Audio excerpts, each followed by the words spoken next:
Assalamualaikum warahmatullahi wabarakatuh. Sahabat pantau, salam jumpa dengan podcast Durasi.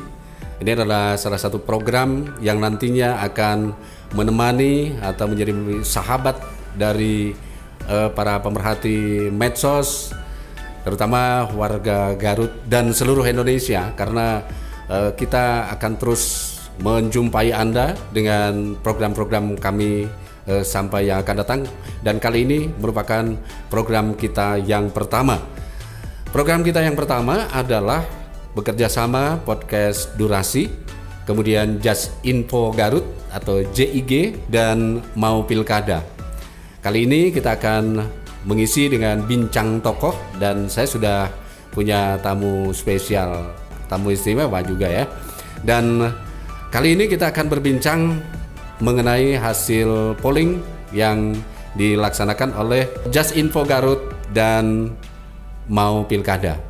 Beberapa hari yang lalu, kalau masyarakat medsos pasti sudah maklum, ada yang namanya isu polling untuk penjaringan calon bupati, wakil bupati Garut dalam pilkada yang akan datang. Ini ada dua wacana yang menggulir begitu ya, membesar atau menggelinding gitu. Adalah pelaksanaan pilkada Garut itu ada kemungkinan 2024 dan 2022. Kalau 2024 niscaya itu karena habis masa jabatan bupati dan wakil bupati yang sekarang sedang menjabat. Tetapi ada juga wacana kita dengar semuanya di DPR RI itu katanya sedang dibahas mengenai kemungkinan pelaksanaan pilkada serentak yang akan dilaksanakan pada tahun 2022. Lepas dari itu semua, kepentingan kita adalah sebagai masyarakat untuk mengantisipasi nanti pada saatnya hajatan besar tersebut dilaksanakan akan menghasilkan seorang bupati, wakil bupati yang benar-benar representatif, yang kredibel, yang berintegritas tinggi, dan yang akan mensejahterakan masyarakat Garut begitu. Dan kali ini tamu kita Pak Indra Kurniawan, mengagetkan sekali. Kalau saya jujur saja baru ketemu hari ini, tapi kemarin lihat hasil polling JIG dan Mau Pilkada itu ternyata dia berada di urutan kedua, luar biasa sekali. Kita ketemu dengan tamu kita. Assalamualaikum warahmatullahi wabarakatuh, Pak Indra. Waalaikumsalam warahmatullahi wabarakatuh. Gimana kabarnya nih? Kalau seragamnya ini baik. Sudah mau maju ke TPS nih. Gimana kabarnya nih Pak Indra? Alhamdulillah baik Pak, selamat. Aktivitas kesehariannya gimana nih Pak Indra? Kebetulan sekarang lagi saya di perusahaan itu lagi cooling down karena memang lagi COVID dan memang kita interaksi untuk perkantorannya dibatasi. Jadi sedang work from home lah gitu, kerja di rumah. Kalau saya terima data itu Pak Indra sebagai Ketua Umum Federasi Serikat Pekerja Indonesia Kabupaten Garut ya. Ini gimana nasib para pekerja di masa pandemi COVID-19 ini? Ya. Tentu kalau kita bicara COVID-19 relevansi terhadap nasib pekerja karena ini kan keadaan yang luar biasa meskipun memang negara tidak menyatakan ini sebagai force majeure gitu ya. Sehingga memang seluruh antisipasi bagi pekerja itu dikembalikan lagi ke kebijakan perusahaan-perusahaan. Ada yang polanya itu dirumahkan dengan gaji tertentu. Tetapi yang diupayakan oleh Federasi Serikat Pekerja Garut adalah mengontrol seluruh perusahaan agar mengeliminir proses-proses PHK. Karena COVID ini sementara dan ya kita berharap dalam 1-2 bulan ke depan kita bisa normal dan memang seluruh sendi-sendi kehidupan dari perspektif ekonomi bisa kembali lagi. Tapi kita belum kenalan loh Pak Indra. Iya. Coba Pak Indra itu orang Garut atau? Orang Garut. Kalau muhunnya pasti orang Garut ini. Coba Pak Indra ini dari mana ini? Saya kebetulan kalau berapa itu saya lahir tahun 79. Kebetulan asli saya itu dari Kecamatan Tarogong Kidul, tepatnya di Kampung Nagra. Kalau dulu mah ada pesantren Al-Huda, nah itu tempat kelahiran saya dan domisili saya sekarang di Kampung Babakan Loa ya, pinggirnya daerah Komplek Paseban, di pinggiran lah Pak. Orang pinggiran. Iya, ya, pinggiran, tapi kalau ini kan pinggiran komplek itu kan biasanya bagus juga. Pak Indra, mengomentari ini hasil polling ini kan tadi saya sudah katakan luar biasa sekali. Pak Indra tiba-tiba berada di urutan kedua dari hasil polling sementara loh ini ya. Bisa jadi besok lusa berubah lagi begitu ya. Tapi sampai hari ini sangat luar biasa. Ini sebetulnya sejarahnya gimana? Kemarin kok tiba-tiba masuk list dalam polling itu ada dari mana ini asalnya Pak Indra? Mungkin bisa ceritakan nih.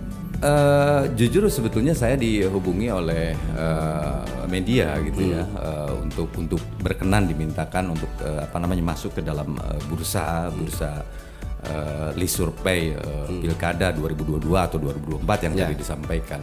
Bagi saya pribadi sebetulnya hanya untuk masuk list itu tidak ada masalah, dan memang dari sisi media juga untuk masalah hasil itu tidak bertanggung jawab, silakan aja publik yang menilai karena sifatnya open kan gitu ya, open publik. Dan ketika hasilnya saya ada di sampai saat ini ada di 2 besar, bagi saya sih sebetulnya itu sebuah pertanyaan besar ya, sebuah pertanyaan besar.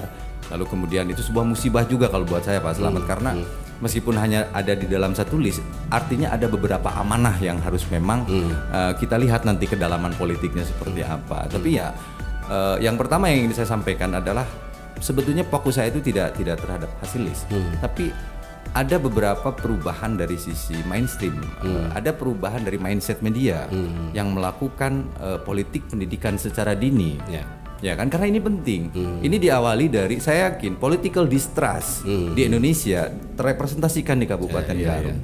Di beberapa media kita bisa lihat kejadian-kejadian yang menekan dari sisi eksekutif atau dari sisi legislatif. Bagaimana kekecewaan publik, baik itu yang disuarakan oleh para ormas, para LSM, atau termasuk dari sisi kaum buruh sendiri. Makanya kemarin terakhir kalau saya boleh menghubungkan kegiatan kita dari sisi perpolitikan, sebetulnya kami itu mendorong Dinas Tenaga Kerja untuk menginisiasi Perda Ketenagakerjaan. Untuk apa sebetulnya? Ini untuk memberikan payung dan kepastian hukum agar para pelaku usaha yang berkaitan dengan hubungan industrial antara pekerja dan pengusaha itu bisa tertib. Jadi bisa saling memiliki payung hukum yang kepastian hukumnya lebih jelas. Nah, hubungan dengan hasil polling, saya rasa ini hal yang positif bukan untuk saya sebetulnya, karena di polling itu kan ada 24 ya, dan wajah lamanya banyak, wajah barunya juga ya cukup adalah begitu, wajah barunya ada. Sebetulnya ini adalah harapan politik baru kalau dalam perspektif ketatanegaraan itu, ini adalah harapan politik baru. Orang lama ketika memegang sebuah jabatan dan dia dipercaya lagi memegang jabatan, hasilnya stagnan, Pak. Karena apa? Karena kalau saya baca, yang paling menjebak terhadap pejabat publik adalah kontrak politik. Jujur, 1-2 hari ini saya banyak ditelepon oleh beberapa pihak. Meskipun saya menyambut baik aktivitas itu, namun bagi saya itu sebuah tantangan yang harus coba kita dalami lebih jauh. Kenapa orang menempatkan saya di posisi nomor 2? Karena itu sifatnya multi stage ya, random. Jadi tidak bisa dipegang siapa yang nge-vote dan segala macam kan gitu ya. Tapi gini Pak, ini kan sudah di ranah politik beneran ini ya. Kalau udah misalnya pilkada itu kan ranah politik.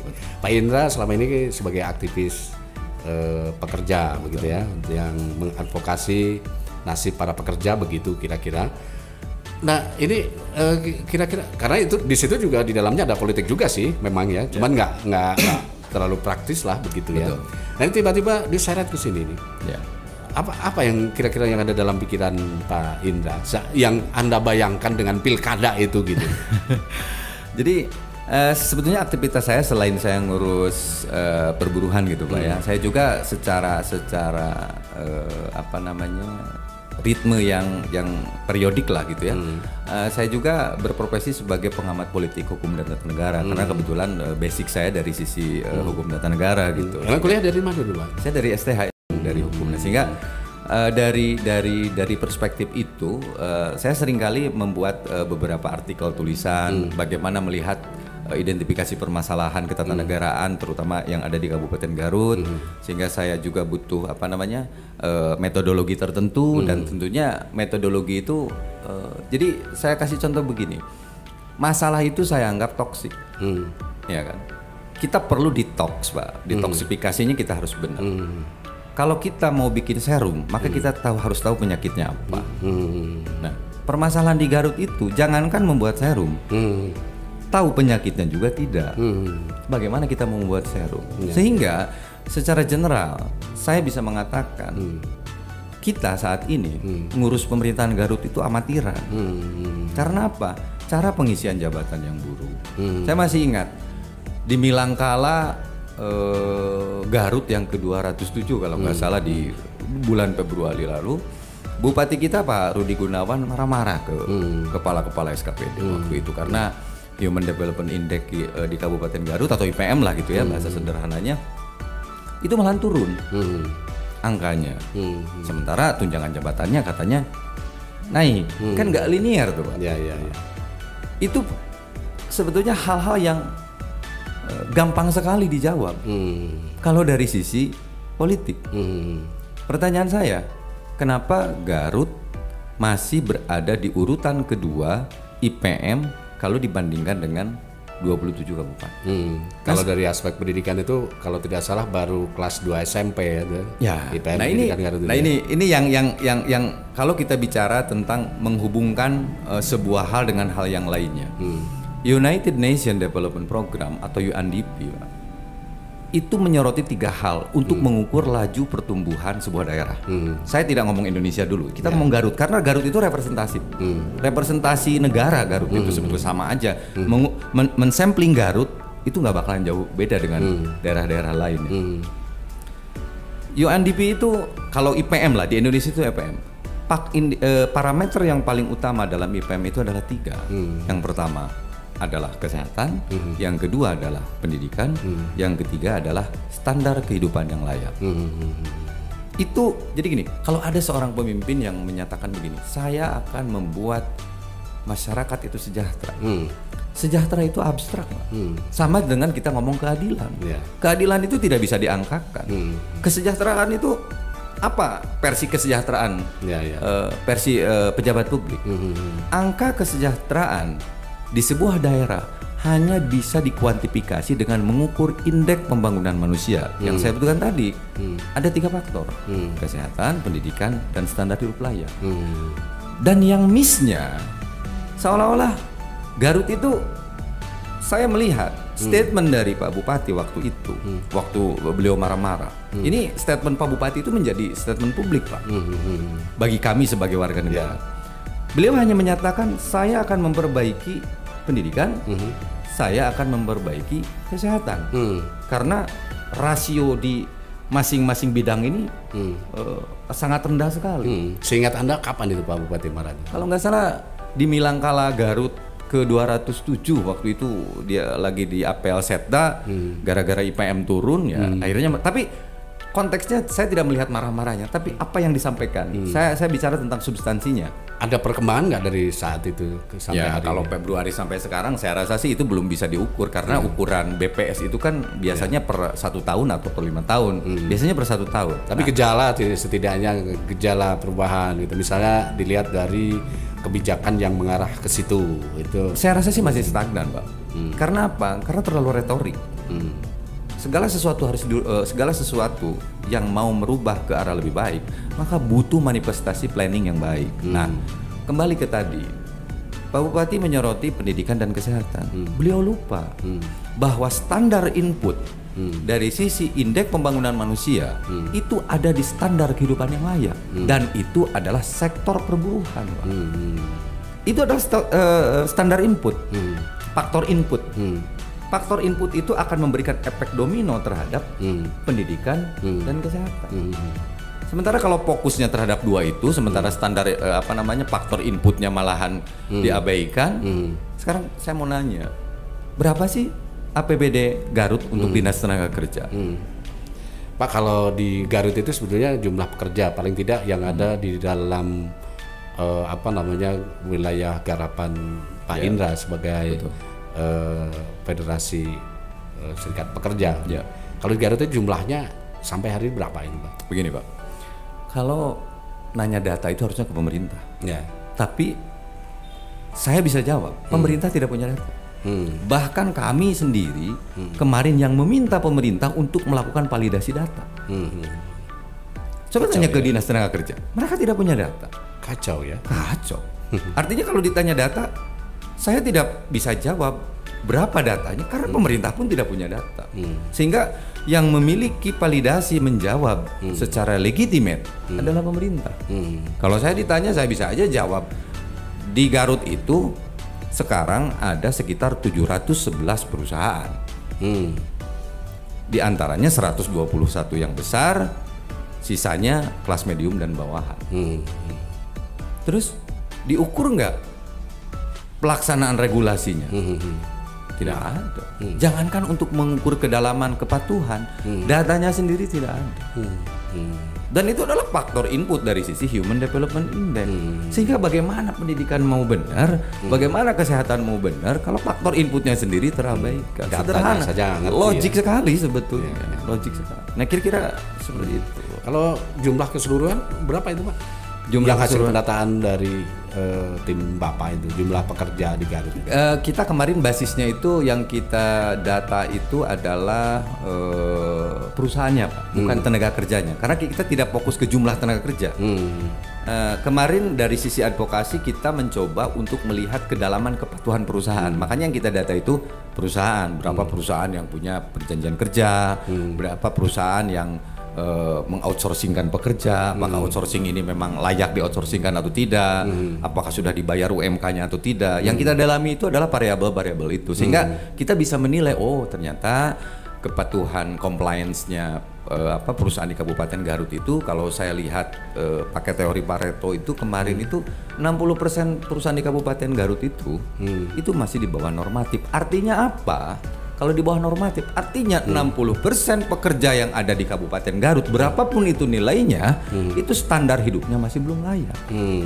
Itu hipotesis. Pak, dulunya itu sebelum Bapak aktif menjadi advokasi para pekerja, itu sebetulnya emang cita-citanya apa dulu sebenarnya? Apa mungkin punya pengalaman tertentu di tengah perjalanan, misalnya ada apalah gitu yang kemudian Bapak itu jadi total begitu sampai jadi ketua umum begitu kan, panjang bahasa ceritanya. Itu dulunya apa? Ada. Ya sebetulnya sih gini, kalau bicara tentang sejarah itu panjang sekali, Pak. Berawal dari, kalau kita melihat Garut aja ya, berawal kan saya dulu adanya di daerah Kalimantan, Pak. Saya waktu itu diamanahi menjadi Presiden Federasi Pekerja Migas Kawasan Timur Indonesia. Saya enjoy sekali di sana. Karena apa? Karena kita bicara di atas normatif. Saya bicara pekerja migas. Begitu saya 2016, saya mencoba berkecimpung di perburuan Garut, ternyata waduh menyedihkan sekali kan. Enjoy-nya itu bukan enjoy menyenangkan, tapi menyedihkan. Nah, faktor yang paling utama apa? Bad di pelayanan publiknya. Jadi buruk sekali pelayanan publik. Pelayanan publik itu siapa? Ya government. Pak, kalau di Garut itu kan tadi ada 700 sekian perusahaan ya. Pekerjanya ya pasti banyak lah, pasti mungkin ratusan ribu lah begitu ya. Ini sampai sejauh ini dari 700 lebih perusahaan yang bergerak di Garut ini, kepatuhan terhadap ketentuan pemerintah, UMR segala macam itu seperti apa? 40%, Pak. 40%. Saya bisa nyatakan itu 40%. Sehingga makanya hipotesis yang paling sederhana yang bisa kita bangun adalah 60% sektor perburuhan yang menunjang sebagai faktor input terhadap IPM itu buruk. Sehingga jangan dulu ngomong kesehatan dan pendidikan. Karena apa? Faktor pengali dari faktor inputnya sendiri, dari standar kehidupan yang layaknya juga baru 40% di Kabupaten Garut. Sederhana. Ya. Jadi sementara pemerintah juga ketika melihat ketidakpatuhan perusahaan itu, biasanya ini yang sudah saja itu seperti apa nih, Pak? Gini, Pak. Bisa lebih berpihak ke perusahaan atau lebih berpihak ke warganya misalnya. Seperti apa nih, Pak? Dalam menjalankan sebuah negara ada yang dinamakan dengan politik kartel, Pak. Atau oligarki lah gitu ya, kalau kita bicara dari perspektif politik. Karena ini berhubungan. Di kita itu terlalu banyak under table transaksi. Terlalu banyak transaksi di bawah meja. Transaksi biasanya tidak akan dilakukan oleh para pekerja. Pekerja itu nggak punya duit. Yang dilakukan itu oleh perusahaan-perusahaan nakal tentunya. Perusahaan nakal yang he have a lot of money gitu. Mereka punya uang banyak. Dan ketika mereka melanggar, mereka tinggal datang ke pejabat publik, under table transaksi. Pada akhirnya pejabat publik ini terjebak. Dan dia tidak punya wibawa terhadap perusahaan-perusahaan yang memang dianggap nakal. Ini bukan sangkaan tapi praduga. Praduga atas dasar apa? Atas dasar tidak selesainya konflik. Harusnya pemerintah kan fokus di situ karena perburuhan itu ada di 3 hukum yang berbeda, Pak. Ada di hukum administrasinya ada di hukum perdatanya ada, dan di pidananya juga ada. Itu yang paling menarik. Sehingga ya dari sisi general saya bisa sampaikan, kalau kita bicara pilkada, kita perlu dong tahu terhadap orang-orang yang memiliki perencanaan untuk menaikkan laju pertumbuhan. Karena faktornya bisa diangkakan. Dan yang paling harus dibenahi adalah standar kehidupan layak. Karena ukuran kesejahteraan itu dilihatnya dari situ. Karena faktor pendidikan dan kesehatan ini bukan masalah penting dan tidak penting. Ini adalah faktor output atau faktor dampak dari standar kehidupan yang layak, dari sisi perburuhan yang mendapatkan upah yang layak, baik itu sektor formal atau non formal. Nah, menarik tadi Pak Indra sempat di depan ingin di Garut itu ada perda tentang ketenaga kerjaan. Emang belum punya gitu? Belum. Ini gambarannya kalau punya seberapa besar menguntungkan para pekerja? Ya sebetulnya yang diuntungkan itu bukan pekerja, Pak. Yang diuntungkan itu adalah seluruh warga Garut, baik itu sektor pekerja atau sektor pengusaha. Jadi mereka punya kepastian hukum. Itu sebetulnya sederhana aja sih. Pernah nggak ini misalnya menyampaikan ke yang berwenang, ke Pemda atau ke DPRD begitu? Saya sebetulnya sudah membuat draft perda, bahkan saya sudah membuatkan draft naskah akademisnya, dan saya serahkan langsung ke Pak Bupati waktu itu. Dan Pak Bupati waktu itu ya menyambut baik, meskipun memang sampai saat ini pada akhirnya katanya inisiasi perdanya datangnya dari DPRD. Ya saya entah dari manapun itu, tapi mesti kita kawal juga nih draft yang dari DPRD. Jangan-jangan banyak pasal titipan dari politik kartel, dari olahraga, kita nggak tahu juga kan. Nah, makanya kita harus benar-benar bisa mengawali itu, karena gini Pak. Pak Slamet, saya, rekan-rekan media, semuanya punya anak, punya saudara yang pasti butuh upah. Kalau kita tidak benahi itu, jangan kita bicara tentang pendidikan dan kesehatan. Dan barometer kesejahteraan hanya bisa dilihat dari 3 faktor itu. Itu kira. Pak Indra, ini yang sesi ini bicara soal ketenaga kerjaan. Kalau saya beri waktu 3 menit untuk bicara soal pekerja agar sejahtera, silahkan 3 menit. Ya, 3 menit untuk menyatakan saya harus berbicara tentang pekerja agar sejahtera. Pekerja sejahtera itu pertama adalah perbaikan kualitas pejabat publik, itu yang pertama. Cara pengisian jabatan dari sisi ketatanegaraan, di sisi dinas tenaga kerja itu yang benar-benar harus independen dan tidak boleh ada transaksional politik di situ. Cara penempatan jabatan tidak boleh didasari dengan suka atau tidak suka, atau ada transaksi uang untuk menjabat dikasih kabin, kadis tertentu. Dinas tenaga kerja harus menjadi satu-satunya dinas yang paling netral. Karena apa? Karena di situ penting untuk lembaga dinas itu, lembaga ketenaga kerjaan itu memiliki marwah, memiliki wibawa ke perusahaan-perusahaan yang ada di Kabupaten Garut. Saya yakin perusahaan tidak akan pernah nakal ketika pejabat publiknya galak. Saya yakin perusahaan tidak akan pernah melanggar ketika memang dia mentaati regulasi yang ada. Undang-Undang 13 itu bukan buatan daerah. Undang-Undang 13 ketenagakerjaan itu buatan pemerintah pusat. Kita secara desentralistis punya dinas tenaga kerja sebagai pembinaan, apalagi kita punya pengawasan juga, meskipun itu dari sisi provinsi, tapi diamnya di Garut. Nah, itu kita maksimalkan itu. Cara pengisian jabatan di sektor itu harus dimaksimalkan. No isu terhadap pekerja, no isu terhadap perusahaan. Isu di perusahaan dan pekerja ketika ada isu di cara pengisian jabatan di sisi dinas tenaga kerja.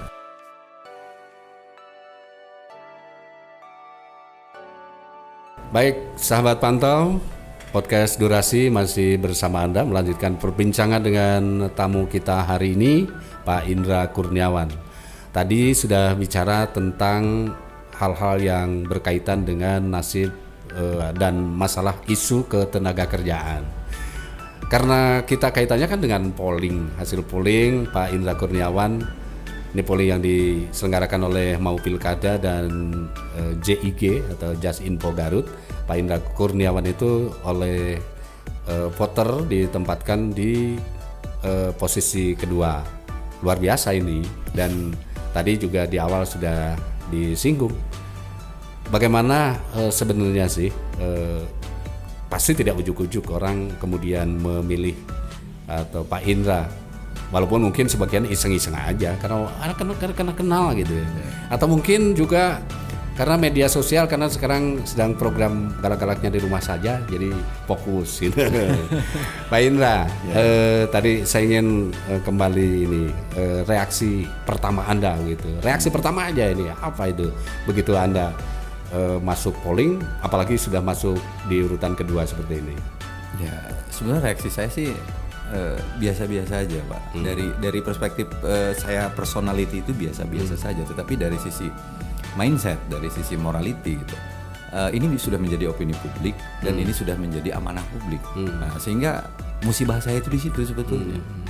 Itu aja sebetulnya. Jadi terpaksa harus apa ya? Harus memikirkan bagaimana nanti ketika kita dilantik. Dilantik jadi Bupati Bianglala. Bukan tidak mungkin karena ini bola sudah menggelinding. Dan kalau bola sudah menggelinding itu ya walaupun bisa juga ke parit tapi bisa juga ke gol gitu. Dengan gitu ya. Nah, mudah-mudahan nanti siapa tahu nanti masuknya itu jadi ke gol gitu. Walaupun nanti masih perlu ada penyerang, masih ada yang harus masukin ke golnya.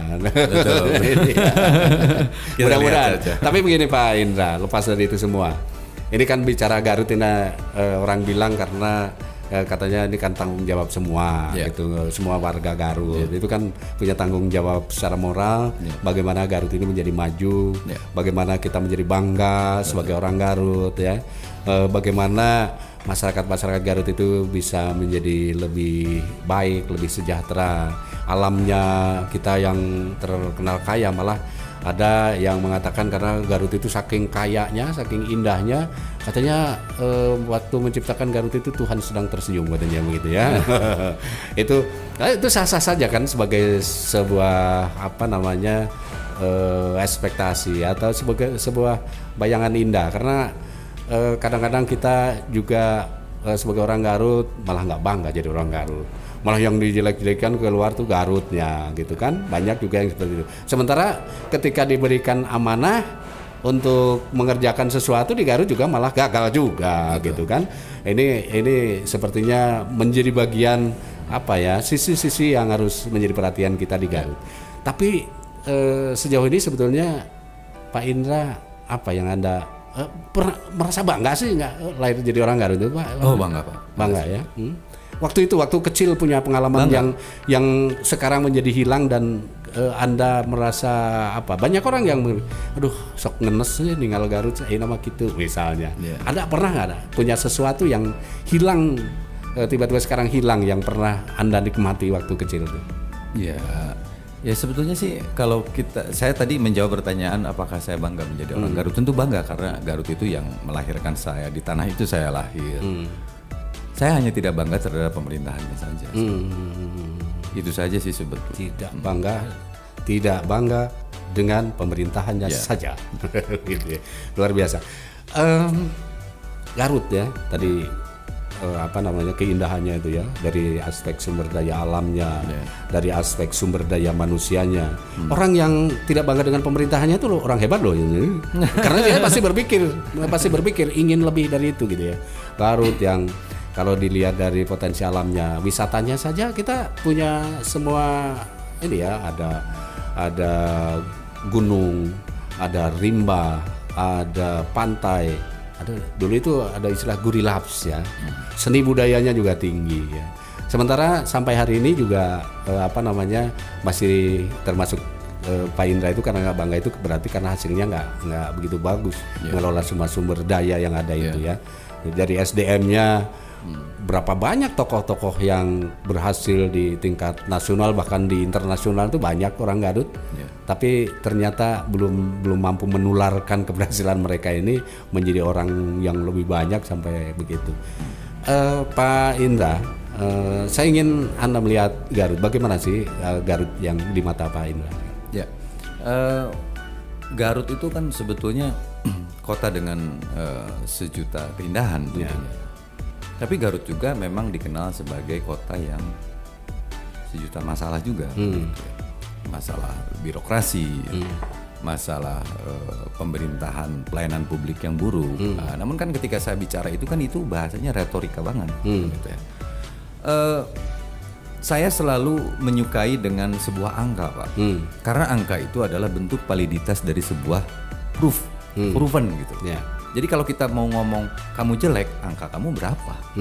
Jadi kalau hanya sekedar dibilang kamu jelek, kamu tidak bisa membuktikan angka, oh berarti itu subjektif. Nah, mari kita melihat objektivitas Kabupaten Garut saat ini. Angka kemiskinan Kabupaten Garut itu 9,4% kalau nggak salah ya kalau di data BPS terakhir, atau kurang lebih sekitar di angka 241.000 itu yang miskin banget tuh. Lalu kemudian kembali lagi ketika kita bicara tentang keberhasilan sebuah pemerintahan hanya bisa dilihat dari angka Human Development Index. Tidak ada parameter yang harus kita bicarakan hanya itu. Variabelnya hanya 3 juga, tapi anak dari variabel itu kan banyak. Pendidikan, kesehatan, dan standar hidup layak. 3 indikator itu tersebar ke 30 sekian SKPD. Apa yang harus dilakukan oleh pimpinan daerah? The right man on the right place. Pak Indra, ini kan Garut luas, betul. 42 kecamatan. Secara kewilayahan ini juga memang sangat luas kalau dibanding dengan beberapa kabupaten lain. Induknya itu kan sekarang sudah ada yang makar jadi 3. Apakah ini juga menjadi bagian dari yang tidak Anda sukai itu, hasil kerja pemerintahan daerah itu? Apa mungkin karena wilayahnya terlalu banyak, anggarannya dikit, atau mungkin hanya orang-orangnya ada yang orang-orang saja yang tidak profesional, atau gimana ini menurut Pak Indra? Semua berawal dari sisi fundamentalis dalam berpolitik, Pak. Dari dulu yang menjebak pejabat publik itu adalah kontrak politik. Saya kasih contoh, saya coba menganalogikan yang paling sederhana. Kalau si X ini mau menjadi bupati, lalu dia berkontrak dengan komunitas tertentu, menjanjikan sebuah objek tertentu atau menjanjikan sebuah proyek tertentu, maka itu sudah terjadi kontrak politik yang tidak profesional. Ketika dia jadi, dia harus imbal jasa dengan memberikan proyek itu yang seharusnya proyek itu menjadi kenikmatan yang harus dirasakan oleh sebagian orang banyak di Kabupaten Garut. Artinya ketika ada uang 100 juta ilegal yang dikeluarkan oleh pimpinan publik, baik itu melalui pimpinan daerah, SKPD, anggota dewan, ke sebuah kontrak politik, maka yang akan sengsara mungkin saja anak sekolah yang ada di SD Cisompet yang harusnya menikmati satu bangku yang baik menjadi bangkunya rayot. Itu kontrak politik yang sebetulnya menjebak setiap proses elektoralis gitu. Kan kita nih sekarang kita sedang ngomong proses elektoral meskipun memang masih masih akar-akar lah begitu ya. Nah, selama sebuah daerah terjebak dari sisi kontrak-kontrak politik seperti itu, maka yang menjadi korban adalah masyarakat banyak tanpa disadari. Pengen jadi you have 25 miliar, 35 miliar untuk apa? Sponsorship. Akhirnya apa? Ketika dia jadi, dia akan kontrak politik itu harus dijalankan. Berarti ini persoalan mental atau apa? Ya, ini culture, Pak. Culture aja. Culture aja. Jadi ini budaya kontrak politik ini sebetulnya, nah ini makanya Anda sepakat ini kalau ini budaya kontrak politik? Ya karena memang dari awal juga udah dibangun seperti ini. Kontrak politik, kita tanya aja kontrak politiknya mantan Bupati Garut dulu, kontrak politiknya Bupati saat ini, ya pasti ada, mereka punya kontrak politik. Sehingga apa? Sehingga yang tadi kalau kita bicara luasnya wilayah Kabupaten Garut dengan kurang lebih 42 kecamatan, kita punya problem dengan yang namanya rentang wilayah. Pak, kalau soal kontrak politik ini, menurut Bapak yang salah itu kontrak politiknya atau pengingkarannya? Gini, kontrak politik yang baik itu adalah kontrak politik dengan rakyat, Pak. Yang tidak harus diingkari, tapi enak dua-duanya begitu ya. Seorang pimpinan daerah itu harus punya kontrak politik dengan rakyat. Tidak boleh ada kontrak politik dengan komunitas A, komunitas B. Nggak boleh. Karena ketika sudah terjebak dengan kontrak politik itu, maka ketika dia jadi hal ilegal, dia akan lakukan apa? Mencoba memberikan proyek terhadap sebuah komunitas itu dengan cara-cara yang tidak profesional. Pak, di Garut ada berapa sih pengusaha yang diuntungkan dari kontrak politik? Jangan keras-keras. Ya sebetulnya itu sudah menjadi rahasia umum ya. Tapi kita ngelihat bukti saja deh, Pak. Kita ngelihat bukti saja. Dari sisi angka IPM saja itu adalah bukti. Itu adalah bukti. Jadi kita tidak perlu menjelaskan siapa dan segala macam. Oke, kasus SOR kemarin aja itu adalah salah satu bukti. Iya. SOR ya, yang sudah ada dalam tanda kutip korbannya. Iya. Korban dan pelakunya mungkin. Sudah dalam tanda kutip. Itu satu. Budaya kontrak politik yang tidak rasional, barangkali begitu ya. Kedua, mengenai Garut. Yang kedua, cara pengisian jabatan di level SKPD itu buruk. Kenapa saya nyatakan buruk? Saya pernah memiliki pengalaman berinteraksi dengan salah satu dinas. Dia levelnya seorang kepala bidang, yang katanya kalau KB di Garut itu dapat inventaris mobil deh, kalau nggak salah ya. Berarti punya uang bensin, punya mobil, digaji oleh negara besar. Tapi ketika saya ingin dilayani oleh dia tidak punya kompetensi apa-apa. Sehingga ketika itu yang terjadi, rasio legis dari rakyat Garut adalah dia tidak akan pernah bisa dilayani secara maksimal oleh seorang pelayan publik. Jadi masalah yang kedua adalah cara pengisian jabatan yang buruk. Kenapa? Pertanyaannya kenapa buruk? Bukan pimpinan daerah yang tidak paham terhadap kompetensi, tapi dia juga kembali lagi terjebak dengan kontrak politik dukung-mendukung dari sisi ASN pada saat pilkada. Muaranya tetap ke situ, Pak. Jadi ASN itu memang kalau memang nggak boleh ya nggak boleh aja, nggak usah sembunyi-sembunyi. Betul. Menyusun kekuatan untuk dukungan calon tertentu, nggak boleh begitu ya. Betul. Jadi seorang pimpinan daerah yang baik itu adalah seseorang yang tidak memiliki kontrak politik dengan siapapun kecuali dengan rakyatnya. Dengan satu sekian juta hak pilih beserta keluarganya. Kontrak politiknya dengan mereka dengan cara fokus terhadap bagaimana grow ups untuk Human Development Index atau IPM kita naikkan, punya target dong. Dia sekarang ada di angka berapa? Angka di angka 64,2. Targetnya berapa? Targetnya saya pengen kayak Tasik deh 71. 71 itu berarti 6%. 6% itu angka. Nah, variabel yang mau dikatrol dari 3 faktor itu apa? Ayo derivasikan melalui planning yang benar, dipegang sama orang-orang yang benar. Ketika bupati mau mindahin A, mindahin B, mindahin C, ngasih proyeknya juga sesuai dengan profesionalisme dan independen. Saya rasa masyarakat Garut akan sejahtera. Karena apa? Karena pimpinan daerah yang tidak punya kontrak politik dengan salah satu komunitas, dengan salah satu tokoh, dengan salah satu preman atau segala macam, dia tidak akan punya beban untuk menolak. Kata kuncinya itu harus ada keberanian. Kalau mau berubah ya harus berubah dari sisi putersnya juga pada saat nanti pilkada. Memang harus digaungkan hal ini. Siapapun yang jadi pemimpin, dan saya rasa dari sisi 24 nama yang ada di list itu orang-orang yang sangat mumpuni gitu. Pak Indra, kalau misalnya anggap saja ada 3 faktor, tadi sudah 2 saya ingin satu faktor lagi. Karena keberhasilan suatu daerah atau bahkan mungkin suatu negara ya. Saya ingat ada pepatah itu begitu. Tidak akan ada pemimpin yang baik yang lahir dari rakyat yang tidak baik. Pasti kemajuan, kemunduran itu ada peran masyarakat sendiri. Betul. Kalau menurut Pak Indra untuk ke depan yang lebih baik, masyarakat itu mestinya gimana? Gini Pak, kalau kita menyentuh level psikologis masyarakat, itu butuh waktu dan butuh pendidikan yang lama. Edukasinya itu edukasi yang paling grassroots lah gitu ya. Saya sih sebetulnya sederhana.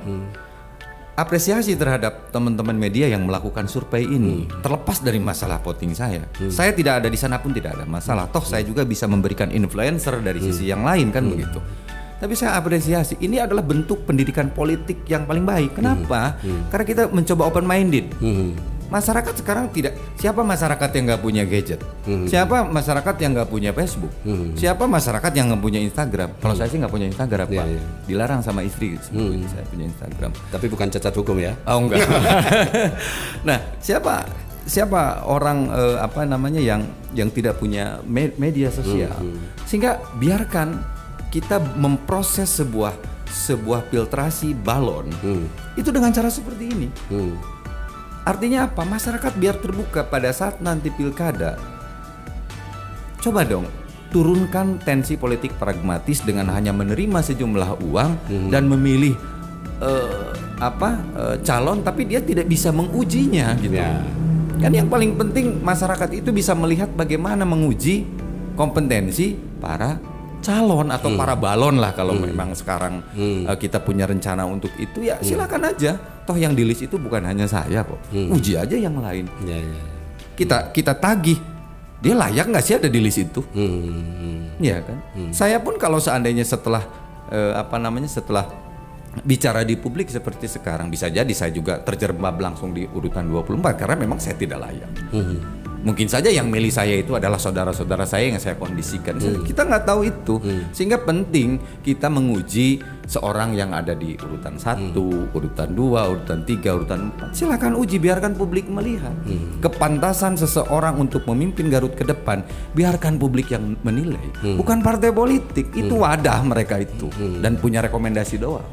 Kita harus berkontribusi untuk menciptakan kontrak politik yang paling bersih adalah dengan rakyat Garut itu sendiri. Coba bagi saya. Pak Indra, kalau saya boleh minta komentar nih.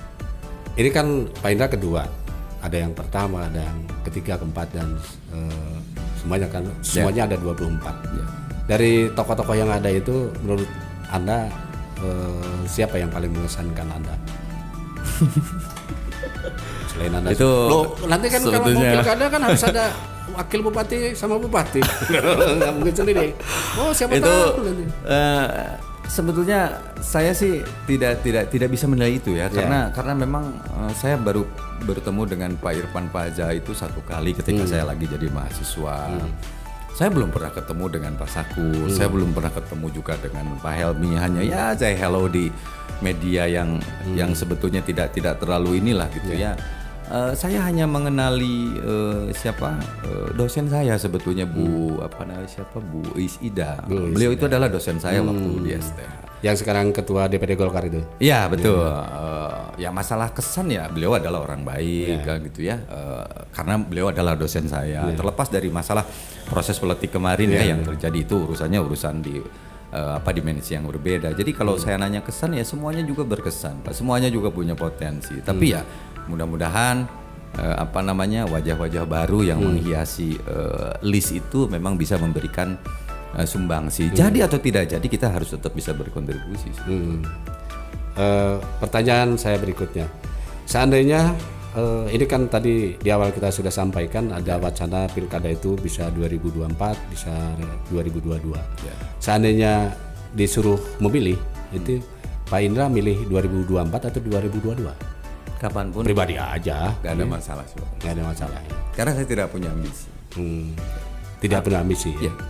Ambisi saya hanya pengen siapapun pemimpin Garut nanti, kita adalah bagian orang yang harus memperbaiki. Tapi kalau dari perspektif kepentingan bersama, ini kalau seandainya harus berpendapat, ini milih lebih cepat atau milih nanti? Lebih cepat. Lebih cepat. Karena apa? Kalau lebih cepat kita akan punya pemimpin yang baru, yang diharapkan punya visi dan misi baru, planning yang jelas, mitigation plan juga yang jelas, analisis resikonya juga jelas, identifikasi masalahnya juga jelas, hipotesis untuk pengembangan planning 5 tahun ke depan jelas. Jadi ketika 2002 itu terjadi, artinya si newcomers bupatinya ya, belum tentu juga newcomers orangnya. Newcomers bupati ini bisa memplanningkan 5 tahun ke depan, meskipun itu dalam masa transisi dia sudah bisa masuk ke dalam sistem itu gitu. Itu lebih cepat lebih baik, karena dengan sekarang kan sebetulnya stagnasi aja. Secara personal saya kenal baik sama Pak Rudi, tapi secara jabatan saya rasa Pak Rudi belum bisa menunjukkan prestasi yang baik. Baik, sepertinya perbincangan kita sangat santai dan sering-sering kita bisa berbincang-bincang kembali. Nanti bisa kita explore, melihat bagaimana Garut, bagaimana Jawa Barat, bagaimana Indonesia yang kita cintai ini, Pak Indra. Sebagai closing statement tentang Garut, silakan disampaikan.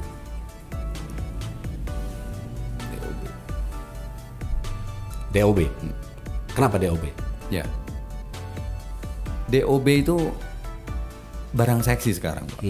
Karena apa? Karena memang saya dengar kemarin dari sisi informasi yang saya dapat dari media juga, bahwa katanya Oktober ini Garut Utara itu mau diparipurnakan sebagai DOB Garut Utara gitu. Kenapa penting kita bicarakan DOB? Karena DOB secara teoritis, DOB atau daerah otonomi baru secara teoritis itu memiliki makna untuk mengurangi kemiskinan dan menaikkan kesejahteraan.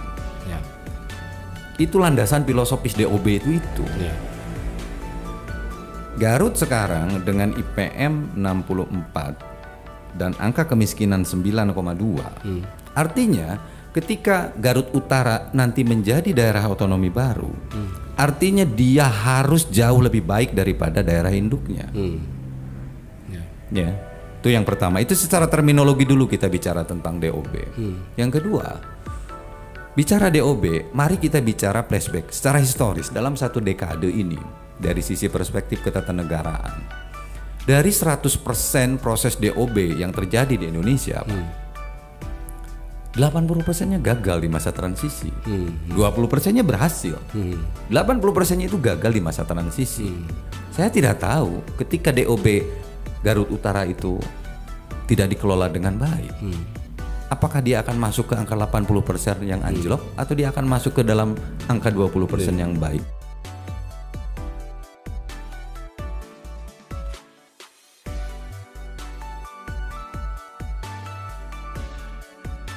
Baik, sahabat pantau podcast Durasi, kembali ke perbincangan kita. Tadi Pak Indra sedang menjelaskan mengenai DOB, karena di Garut ini ada 2 isu DOB yang sudah bergulir sejak lama. Yang lebih dahulu adalah Garut Selatan, dan belakangan bahkan konon kabarnya ini progresnya sangat cepat untuk menuju keberhasilan membuat DOB Garut Utara katanya. Tapi saya nggak tahu persis bagaimana perkembangan. Tapi kita perlu juga mendengarkan pendapat Pak Indra Kurniawan ini mengenai DOB, lanjutan dari yang sudah disampaikan tadi. Kembali harus saya ulang bahwa prinsip dasar filosofis dari DOB itu adalah mengurangi angka kemiskinan dan meningkatkan kesejahteraan masyarakat. Itu landasan yang paling filosofis dari sisi DOB. Yang kedua, tadi saya sudah sampaikan bahwa DOB Garut Utara itu memang melibatkan 11 kecamatan dan kalau nggak salah sekitar 161 atau 166 desa katanya kan begitu, dan informasi dari sisi pemerintahan katanya Oktober juga sudah mau diparipurnakan. Ini adalah berita yang sebetulnya tidak perlu ditanggapi baik atau buruk sebetulnya. Yang paling penting adalah kita menginformasikan ke halayak banyak, terutama ke masyarakat Garut Utara, bahwa konteks DOB ini adalah kita bicara tentang syarat-syarat teknis, Pak. Kalau salah administratif, saya rasa kenapa mau diparipurnakan berarti sudah terpenuhi tuh. Dapat dukungan dari 11 kecamatan dengan sekian desa di bawahnya. Nah, yang paling krusial adalah kita bicara tentang syarat teknis. Kenapa kita bicara syarat teknis? Syarat teknis itu adalah syarat yang paling fundamental, isinya adalah feasibility studies. Feasibility studies itu apa? Feasibility itu adalah sebuah studi kelayakan dari perspektif keekonomian. Jadi we don't talk about the politiknya, kita tidak bicara tentang budayanya, kita tidak bicara tentang lain-lainnya. Kita hanya bicara tentang studi kelayakan ekonominya. Karena apa? Karena ketika DOB itu disetujui, maka yang terjadi adalah daerah harus punya PAD sendiri, APBN harus mengucurkan dana baru terhadap daerah itu. Paling dari daerah induknya dapat hibah saja. Nah, kita harus belajar historis, Pak. Dalam satu dekade dari 100% proses DOB yang disetujui di Indonesia itu 80%-nya gagal, Pak. Gagal dalam artian begini. Kalau seandainya DOB Garut Utara disetujui, maka yang pertama yang harus diperlihatkan adalah kenaikan kesejahteraan masyarakat Garut Utara yang dilihat dari IPM-nya dan menurunkan angka kemiskinan yang dilihat juga dari IPM-nya. Jadi kalau seandainya daerah induknya sekarang kemiskinannya 9,24, berarti Garut Utara harus punya target menurunkan kemiskinan masyarakat Garut Utara dinilai anggaplah menjadi 5% atau 4%. IPM pun kalau sekarang daerah induknya 64, berarti Garut Utara harus punya target di 71. Kembali lagi, target itu realistis. Ditunjang oleh apa? Kesiapan PAD. Ya. Lalu kemudian kesiapan pengalihan aset, pengisian jabatan di pemerintahan, dan lain sebagainya yang menjadi syarat teknis untuk terjadinya sebuah DOB. Jadi informasi DOB Garut Utara bagi saya itu adalah sebuah tantangan besar. Jadi menurut Pak Indra, antara Garut Selatan dan Garut Utara lebih kayaknya kalau bareng-bareng juga kan belum tentu bisa juga ya. Tapi kalau menurut Pak Indra lebih urgen yang mana ini? Gini, mari kita belajar menyatakan urgent itu dengan angka. Mari kita belajar itu secara angka BPS. Kalau kita lihat rentang wilayah, yang paling pelosok itu adalah Garut Selatan, dengan berbagai kendala infrastruktur, buruknya jalan desa dan segala macam permasalahan, akses ke ibu kota juga ya, pertumbuhan wisata yang tidak terlalu signifikan, ya kan, potensi-potensi pertanian juga yang belum bisa dikembangkan. Jadi kalau melihat urgensi wilayah, sebetulnya yang paling layak meminta DOB adalah Garut Selatan. Itu dari sisi urgensi berdasarkan angka-angka. Nah, sekarang apakah DOB itu adalah solusi? Tidak. DOB itu adalah salah satu second opinion. Karena apa? Daerah induk seharusnya sekarang, kalau seandainya masyarakat Garut Utara merasa terabaikan, fokus dong daerah induknya ke Garut Utara. Kalau Garut Selatan minta DOB, kamu butuh apa? Ya sudah, fokus aja, anggarannya dikesanakan. Coba dulu dengan proses itu selama mungkin dari sisi perencanaan 5 tahun, karena kan kalau pembangunan harus dilihat 5 tahun dampaknya. Kita lihat. Jadi jangan sampai begini. Saya tidak mau terjebak dari sisi penilaian subjektif. Kita objektif aja. Kita lihat angka BPS. Kenapa urgensi Garut Utara kita bisa bandingkan dengan urgensi Garut Selatan? Banyak hal yang menjadikan orang pengen DOB. Saya tidak ngomongin Garut Utara atau Garut Selatan. Di Indonesia itu banyak proses-proses kepentingan yang melibatkan segelintir orang. Hanya untuk kepentingannya membuat urgensi, ya, seolah-olah sebuah daerah itu dibuat sudah layak dimekarkan, tanpa dipenuhi oleh sebuah validasi validasi data yang teridentifikasi masalahnya dengan benar. Kembali lagi, toksik yang ada di Garut Utara, toksik yang ada di Garut Selatan, harus ada proses detoksifikasinya, harus ada pembuatan serumnya. Apakah harus dengan DOB? Secara ketatanegaraan, DOB itu adalah second opinion, Pak. Karena apa? Konsekuensi fiskal, konsekuensi finansial dari sisi integral ke pemerintahan pusat itu akan menjadi beban. Dan apakah menjamin ketika sebuah daerah DOB itu akan lebih sejahtera? Makanya syarat teknis dari sisi studi kelayakan atau dinamakan dengan feasibility studies itu harus benar-benar di open, dipegangnya itu bukan oleh orang-orang tertentu saja. Ya mohon maaf, orang banyak tokoh, tapi kadang-kadang orang juga banyak yang merasa ingin ditokohkan. Pertanyakan dong orang-orang yang selama ini membawakan membawakan judul DOB itu. Pertanyakan oleh khalayak publik secara detail. Karena apa? Karena perlu detail, Pak. Kemampuan wilayah untuk mandiri itu bukan sesuatu yang mudah. Karena perlu pengalihan aset, pengalihan pemerintahan, pengisian jabatan, siapa yang mengisi, berkaitan dengan proyek jangka panjang, proyek jangka pendek, berkaitan dengan APBN dan segala macam. Jadi urgensi itu bukan hanya digelontorkan oleh beberapa orang saja. Harusnya urgensi itu berdasarkan kuantifikasi data yang bisa kita lihat terbuka di BPS.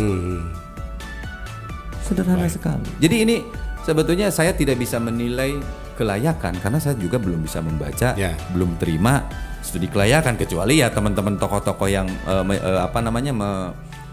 mengusung hal itu, memperlihatkan ke kita lihat tim yang evaluasinya siapa, studi kelayakannya. Karena orang yang punya kompetensi juga orang yang harus dipertanyakan apakah memang dia punya kompetensi untuk melakukan studi ini. Jangan sembarangan juga nanti main caplok data di mana wae kan. Baik. Saya kira seperti itu. Mudah-mudahan ya perjuangan, karena bagaimanapun mereka punya alasan yang yang menurut mereka paling tidak cukup bisa dipertanggungjawabkan secara pribadi maupun secara publik. Mungkin menurut mereka perjuangan yang niat baik, ya mudah-mudahan nanti terwujud. Semuanya kita nggak Pak ya. Selatan yang memang sudah prosesnya sudah sedemikian jauh begitu ya. Mudah-mudahan juga cepat terkabul gitu ya, dan nanti bisa sejahtera masyarakat. Garut Utara yang mau proses kita tunggu saja, kita lihat ya, kita terus bantu kritisi begitu ya Pak. Baik. Akhir dari perbincangan kita hari ini, Pak Indra. Ya, mungkin pertama saya ingin mengucapkan banyak terima kasih terhadap acara ini, karena ini adalah bentuk partisipasi publik, Pak Slamet ya. Ini adalah bentuk bagaimana media itu merepresentasikan demokrasi secara benar. Bagaimana media memberikan kesempatan terhadap semua orang, semua lapisan. Mau jadi atau tidak jadi pada proses pilkada itu bukan ukuran. Media hanya melihat ingin menyampaikan terhadap publik masih ada keinginan baik untuk merubah Kabupaten Garut dari sisi dimensi media. Itu yang pertama yang ingin saya sampaikan. Yang kedua, saya ingin menyampaikan ke masyarakat Garut juga mungkin suatu saat nanti bahwa kita perlu pembenahan secara sistemik, Pak. Apa pembenahan secara sistemik?